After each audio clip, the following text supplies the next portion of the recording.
Hi guys, welcome. Little swing tip here for you today. I've just had a client in the studio for a golf lesson. I've just really sort of worked on his actual setup, the basics of just setting up to the golf ball and getting maybe the right distance from the ball and his weight distribution. See how he feels where his weight and his pressure is going into the ground. Very simple sort of thoughts here, but often what I find with a lot of golfers is these sort of things are very much overlooked. Guys get sometimes a little bit too technical on how they're delivering the club to the ball and these sort of more advanced or more sort of technical sort of movements really. Basics of pure setup is going to make a big difference. He's complaining of hitting some very sort of ground before ball contact, so these heavy fat shots out on the golf course. He was a very consistent straight hitter of the golf ball, but he had problems in terms of his short to long dispersion. So whereas a lot of golfers I find it's left to right dispersion and controlling side spin, his was very much from sort of short to long dispersion. So he stood there 150 saying, I've got a 7-iron in my hands, I could be hitting 150 or could be hitting 130, I'm 20 yards short purely because he's not getting the right connection and strike. Looking at his swing, definitely saw first thing that sort of stood out from what I saw on his setup position was he got in a position where he was very sort of sat down, but then also sat back. So it just really looked like I needed to put a chair behind him for him to sit back into. So all his pressure was really going back into his heels there, which obviously made his legs very static and very quiet as he came back into the golf ball.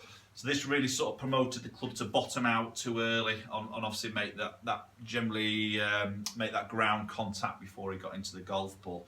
And you could sort of see that as he got back into from this sort of set position. His spine angle was quite good, but very sort of flexed and down back into his heels.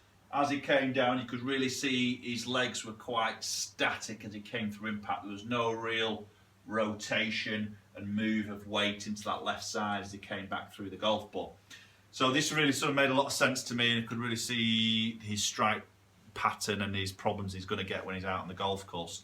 So simple thing we did really was just make him aware of where his pressure is going into the ground. As soon as I pointed this out and mentioned the word pressure and where he felt it, straight away said, oh gosh, it is all back in my heels here. So basically we've got him to feel like he's taller, so less knee flex here, kept his good position of spine angle, but we've just got him to go taller and then maybe just away and touch with the feet and then just feel like his chest's a little bit more over the ball. So that shifted his weight more into like the balls of his feet. So he's a bit more in that balanced athletic sort of position. This is going to allow him to really dynamically move his legs and his weight position coming through impact. Okay, so just a quick little tip there for you. Maybe if you are suffering with strike problems, just feel where that pressure is going into your feet. You know, is it very much in the heels? Do you feel a bit static with the legs as you're coming through impact? Sometimes these things you don't always know is happening, obviously, because the swing does happen very quick unless you go for a lesson or you do see yourself on video. Sometimes it stands out, but obviously we don't all have the luxuries of doing that. But you know, if you do struggle with your strike pan a little bit, especially the sort of fat, heavy shots, then just have a quick feel of where that pressure is. Okay guys, hope this helps. Please subscribe if you want to see more videos like this, and hopefully we'll see you all very soon.